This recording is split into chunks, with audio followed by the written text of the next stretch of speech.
Hi there, my name is Miguel Patrick Doyle. I come from Irish-Spanish parents. My mother's Spanish, my dad's Irish. I was born in Lusaka in Zambia in 1967. We lived there for about 3 years, came back to Ireland via Spain. We lived in Wicklow and Raheny, Foxfield and Raheny, and then finally lived in Bayside, Sutton, just off the Howth Road there, where my parents still live today. I lived there till it was about 2021. Did a bit of travelling myself, and I finally ended up in Donegal a few years back, about 6-7 years ago, and I discovered sculpting. We were in Spain with my mother and my brother on our 2-month summer holidays, and I met up with my uncle Paco, who's a sculptor. We met up he showed us one of his studios, which is an old converted church, and I just, looking around, just thought this was such a cool thing. At that age, it really sort of inspired me in a sense, but never really thought much about it till very much later on. I was about 33, living in Donegal, when I decided or started to sculpt. I bought a couple of chisels and off I went, and I was very pleasantly surprised with my first attempt, as were other people. How did I learn? Well, I guess it sort of stemmed from having done metalwork in school for about 5 years, for the leaving cert. So I became familiar using hand tools and power tools, lathes and milling machines and stuff like that. So it was a sort of a natural progression then when I went on to take up using chisels and mallets with the stone. When you say self-taught, it's a difficult one. I sort of recently found out I think three-dimensionally, which I never understood till I started sculpting. Sort of things just seem to flow naturally. So my first piece seemed to just almost come out of thin air. Almost, that's the buzz I got was almost electric.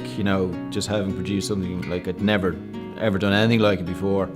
It wasn't a masterpiece by any means, but for first attempt, it was pretty awesome.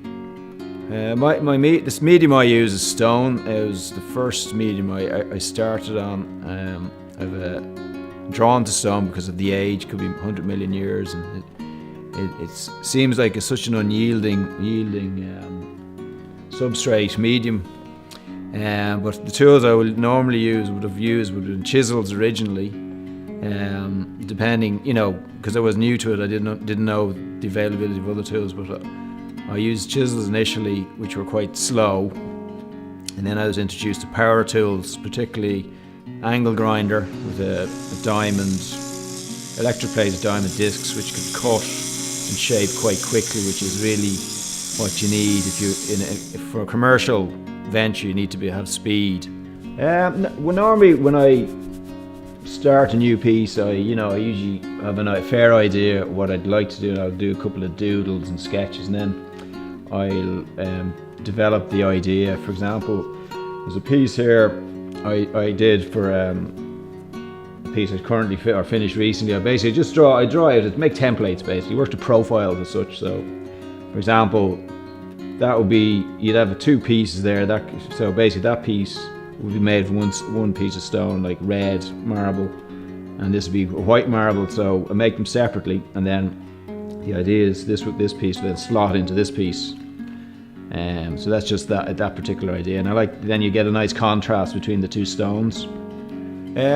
So once I've made my profiles, I will transfer the profile to the stone, and then I will use my angle grinder to rough out shape, and then to get the more intricate cutouts, I'll use my Dremel with the small diamond burrs, and then it's a process of pairing away till the 2 pieces marry or fit it together, not loosely. And then once that's done, then I'll take maybe 15 grades of sandpaper from coarse, 60 grit coarse, right up to 2000 fine, wet and dry, polish.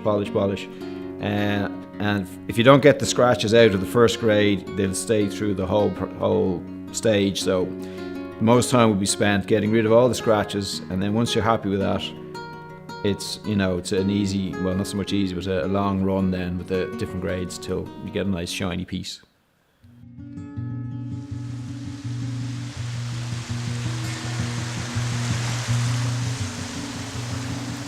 When I think about it, nature itself inspires me throughout all my work, in particular the wind, which creates the waves, which create the ripples in the sand.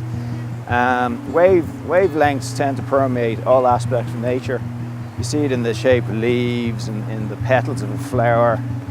So, you know, when I start a piece, it's sort of I get ideas for other pieces, for the next piece. It's a development. And very often I'm taken on this journey, which I don't know the end till I actually get there, which gives me the thrill actually.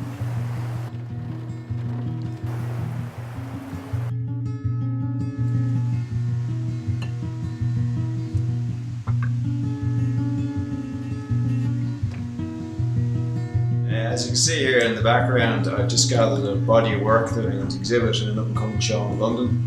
My first showing in London. It's mostly stone, mix of marbles, red Kerry sandstone, Portuguese pink marble, and rare marble and bits of limestone.